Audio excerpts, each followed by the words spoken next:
Hello everyone, welcome back to my channel Way to Commerce. So in this video we will be discussing Information Technology Act 2000. मतलब इस act का क्या scope है, क्या application है, कौन कौन से एक्सक्लूजन्स हैं और इस एक्ट के इम्पोर्टेंस क्या है, वो सब चीज़ें हम आज के इस वीडियो में करने वाले हैं. So let's see.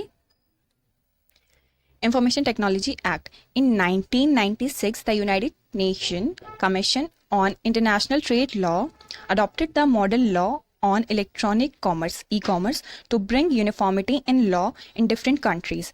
मतलब यूनाइटेड स्टेट कमीशन है, एक United state commission on national trade law एक मॉडल लॉ लेकर आए ई कॉमर्स पे कि सारी जो ऑल ओवर द वर्ल्ड में जो कंट्रीज हैं उनमें एक यूनिफॉर्मिटी आए.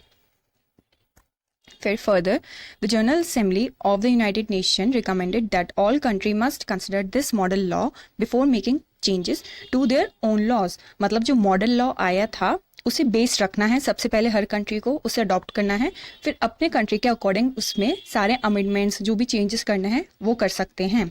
सो India became the 12th country to enable cyber law after it passes the information technology act in 2000.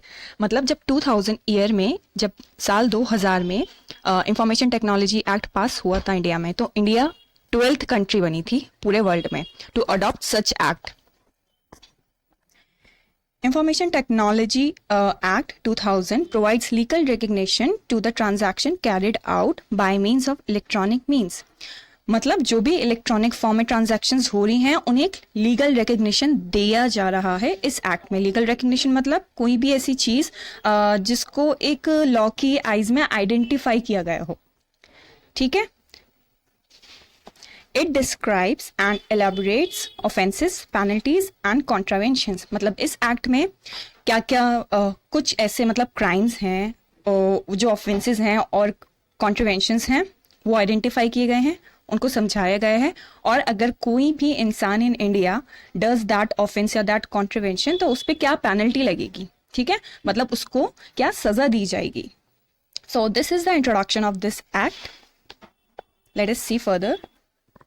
Essence of this act. Essence मतलब होता है इम्पोर्टेंस, मतलब इस एक्ट की क्या सिग्निफिकेंट चीज़ें एलिमेंट्स रहे हैं, क्या इंपॉर्टेंट चीज़ें हैं.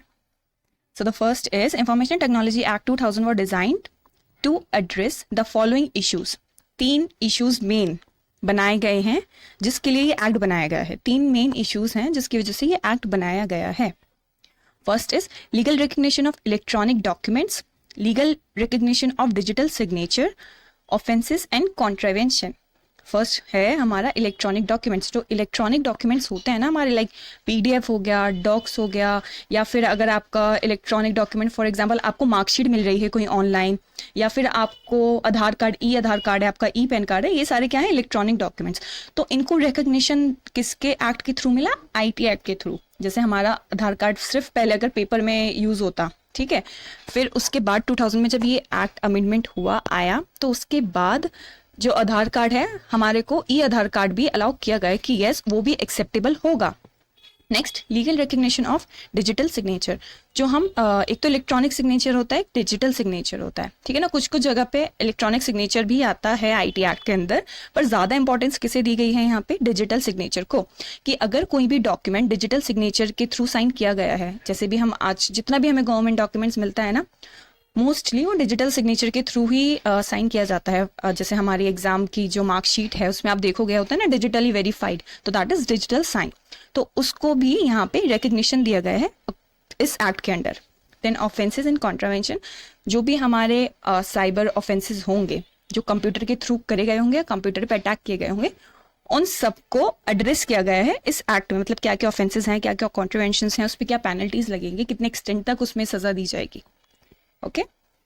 Then ITAA 2008. ITAA है इंफॉर्मेशन टेक्नोलॉजी अमेंडमेंट एक्ट. मतलब कुछ चीज़ें और ऐड करी गई थी इस एक्ट में. टाइम टू टाइम तो होती हैं, लेकिन 2008 में कुछ ज़्यादा चीज़ें इसमें एक्ट में आई. 2000 जो हमारा एक्ट था 2000 वाला IT एक्ट, तो उस एक्ट को फिर हमने नाम दिया information technology amendment act 2008.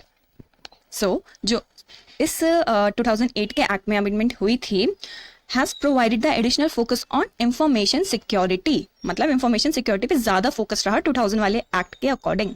It has added several new sections including cyber terrorism and data protection. ये साइबर टेररिज्म और डेटा प्रोटेक्शन पहले नहीं था, वो कब आया है? 2008 में जो अमेंडमेंट एक्ट आया है उसमें. Scope of the act. The Information Technology Act came into force with effect from 17 October 2000. कब आया था ये act? 17 October 2000. So it extends to the whole India. पूरे इंडिया में लागू होगा ये act. It also applies to any offense or contravention committed outside the India by any person irrespective of his identity. मतलब कोई भी बंदा अगर आउटसाइड इंडिया के है, किसी भी नेशन में बैठा है, कोई भी उसकी नेशनैलिटी है, लेकिन वो कोई भी क्राइम कर रहा है जो इंडिया में नेटवर्क है, इंडिया का सिस्टम है, यहाँ पे nationality provided such offenses or contravention involved a computer system or network located in India. अगर कोई बाहर से बैठ के क्राइम कर रहा है लेकिन हमारा जो नेटवर्क है, कंप्यूटर सिस्टम है, कंप्यूटर है, वो इंडिया में लोकेटेड है, तो उसको भी हमारे आईटी एक्ट के अकॉर्डिंग ही सजा मिलेगी. उसको भी इंक्लूड करेंगे हम. किसी भी नेशन का है, डजेंट मैटर, कोई भी उसकी नेशनैलिटी है, डजेंट मैटर, जरूरी नहीं है वो इंडियन ही होना चाहिए. कोई यूएसए, यूके, एनी कंट्री का इंसान है और वो क्राइम कर रहा है तो उसको भी हम इस एक्ट के अंदर सजा देंगे. Objective of this act: to grant legal recognition to transactions carried out by means of electronic data interchange (EDI) and other means of communication commonly referred to as electronic commerce in place of paper-based method of communication. पहला objective क्या है? जो भी हमारी paper पे transactions होती थी, अगर अब हम उसे इलेक्ट्रॉनिक मींस के थ्रू कर रहे हैं तो उसे भी रिकग्निशन दिया जाएगा. मतलब उसे हम आइडेंटिफाई करेंगे in the eyes of laws, और अगर कोई केस होता है तो हम उसे as a proof, as a evidence court में प्रेजेंट कर सकते हैं. To give legal recognition to digital signature for authentication of any information or matter which requires authentication under any law. किसको लीगल रिकग्निशन देना है? ऑब्जेक्टिव इसका digital signature. Digital signature को recognise करना भी एक ऑब्जेक्टिव है आईटी एक्ट का. To facilitate the e filing of documents with the government departments and e payments. मतलब जो भी हमारी ई फाइलिंग्स हो रही हैं, ठीक है, ई पेमेंट्स हो रही हैं, उसे भी फैसिलिटेट करना, मतलब उसे टू मेक देम ईजी बनाना. फैसिलिटेट करना मतलब किसी चीज़ को ईजी बनाना. तो ई फाइलिंग और ई पेमेंट्स को ईजी बनाना अंडर गवर्नमेंट के सारे जो भी डिपार्टमेंट्स हैं, और अगर कोई भी उसमें इशू आता है तो आईटी एक्ट के अंडर उस पर एक्शन लिया जाएगा. To facilitate e storage of data in place of paper based method of storage of data. मतलब जो भी सारी चीज़ें पहले पेपर में होती थी अब उनको हम ई फाइलिंग में कर रहे हैं, मतलब उसे इलेक्ट्रॉनिक मींस के थ्रू कर रहे हैं, तो उसका स्टोरेज जो हम कर रहे हैं ना, उसे भी आईटी एक्ट के अंडर लेकर आया जाएगा, उसको भी इजी बनाया जाएगा. ये एक ऑब्जेक्टिव था आईटी एक्ट का. To facilitate and give legal sanction to electronic transfer of fund between the banks and financial institutes. मतलब जो भी ट्रांजैक्शंस होंगी बिटवीन बैंक्स और फाइनेंशियल इंस्टीट्यूट्स, उनको भी परमिशन दिया जाएगा under this act. Then to give legal recognition for keeping books of accounts by banks in electronic form. मतलब जो भी अकाउंट्स की बुक्स थी पहले उन्हें पेपर फॉर्म में रखा जाता था, अब उसे ई फॉर्म में रखा जाएगा अंडर दिस एक्ट. उसको भी अलाउ किया जाएगा और उसे भी लीगली हम आइडेंटिफाई करेंगे, लीगल रिकग्निशन देंगे. Then to create civil and criminal liabilities for contravention of various provision of IT Act. मतलब अगर कोई भी contravention या offense होता है under this act, उस पे civil और criminal liabilities, मतलब उन्हें penalties या फिर उन्हें सजा दी जाएगी under civil और criminal code के अंदर. So these all are main objectives of IT Act 2000. Let us see what are the exclusion from this act. Exclusion मतलब क्या चीज़ें इस एक्ट के अंदर नहीं आती. The first one is negotiable instruments other than check. मतलब चेक को तो हम आईटी एक्ट के अंडर कंसिडर करेंगे, उसे हम लीगल रिकग्निशन देंगे, लेकिन अदर देन दैट कोई भी negotiable instrument like promissory note and bill of exchange. Bill of exchange और प्रोमिसरी नोट जो है उसको हम इस एक्ट के अंडर नहीं लेकर आते हैं. क्यों एक्सक्लूड किया गया है? क्योंकि जो हमारे नेगोशिएबल इंस्ट्रूमेंट है ना, वो काफ़ी वास्ट हैं, ठीक है, और वो इतना वास्ट है कि उसे हम पूरा इस एक्ट में कवर नहीं कर सकते. It is impossible to cover that negotiable instrument वाला पार्ट अंडर दिस एक्ट, तो उसे एक्सक्लूड किया गया है और नेगोशिएबल इंस्ट्रूमेंट्स की एक अलग ही एक्ट है. Then next, power of attorney.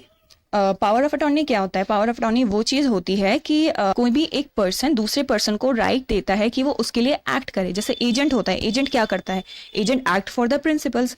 वही चीज़ होती है पावर ऑफ अटॉर्नी में कि हम किसी भी इंसान को असाइन कर देते हैं that you will act in place of mine, और जो भी मुझे काम करना है वो आप करोगे। तो पावर ऑफ अटॉर्नी नहीं आता इस एक्ट में, क्योंकि पावर ऑफ अटॉर्नी जब हम बनाते हैं तो उसके लिए काफ़ी स्टेप्स होते हैं, जैसे उसे ड्राफ्ट करना, फिर साइन करना, फिर यू नीड सम विटनेसेस, फिर स्टैम्प पेपर लगना चाहिए, फिर नोटरी में जाना चाहिए। तो काफ़ी चीज़ें हैं। और आईटी एक्ट के अंदर लाइक सिर्फ डिजिटल सिग्नेचर से पावर ऑफ अटॉर्नी को करना वो चीज़ ठीक नहीं रहेगी, क्योंकि पावर ऑफ अटॉर्नी के जो भी सारे स्टेप्स हैं वो सब कट हो जाएंगे और फिर उतना सेफ नहीं रहेगा ये चीज़, है ना। तो इसलिए पावर ऑफ अटॉर्नी भी इस एक्ट में नहीं है। Then are trust. So trust क्या होता है? ट्रस्ट वो होता है कि एक कोई भी पर्सन दूसरे इंसान को राइट देता है कि जो भी उसकी चीज़ें हैं, लाइक उसका लैंड है, बिल्डिंग है, यूज़ करो किसी थर्ड पार्टी के लिए। जैसे स्कूल में होता है ना कभी कभी कि स्कूल के ट्रस्टी हैं, तो जो ट्रस्टी होता है उसके पैसे से स्कूल चलता है। चलाता कौन है? School management. लेकिन चलता किसके फायदे के लिए? स्टूडेंट्स के लिए। तो ट्रस्ट भी इस एक्ट में नहीं आएगा, ट्रस्ट का एक अलग से ही एक्ट बना हुआ है। Then will. विल क्या होती है? विल एक ऐसा डॉक्यूमेंट होता है जिसमें इंसान अपनी आखिरी इच्छाएं लिखता है ना। ज़्यादातर लोग अपनी विल बनाते हैं अपनी प्रॉपर्टी को डिस्ट्रीब्यूट करने के लिए। तो अगेन जैसे हमारा पावर ऑफ अटॉर्नी में होता है काफ़ी सारे स्टेप्स होते हैं, अगेन विल में भी इतने सारे स्टेप्स होते हैं। तो विल को भी इस एक्ट में नहीं लिया गया है, उसे एक्सक्लूड किया गया है। Then next is any contract of sale. जो भी इमूवेबल प्रॉपर्टीज के कॉन्ट्रैक्ट्स हैं वो भी इस एक्ट के अंदर नहीं आएंगे। अगर आपको घर बेचना है, जमीन जायदाद बेचनी है, तो उसके लिए आपको पेपर वर्क करना ही पड़ेगा।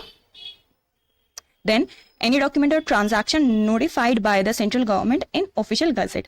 मतलब अगर कोई फर्दर नोटिफिकेशन आती है सेंट्रल गवर्नमेंट के थ्रू कि ये चीज़ें आईटी एक्ट में नहीं आनी, तो उसे भी हम इम्प्लीमेंट करेंगे, ठीक है। तो अदर देन दिस जो 5 मेन है, एक negotiable instrument, POA, trust, will और कोई भी इमूवेबल प्रॉपर्टी के कॉन्ट्रैक्ट्स। सो आई होप आपको ये सारे टॉपिक्स अच्छे से समझ आए होंगे। Thanks for watching.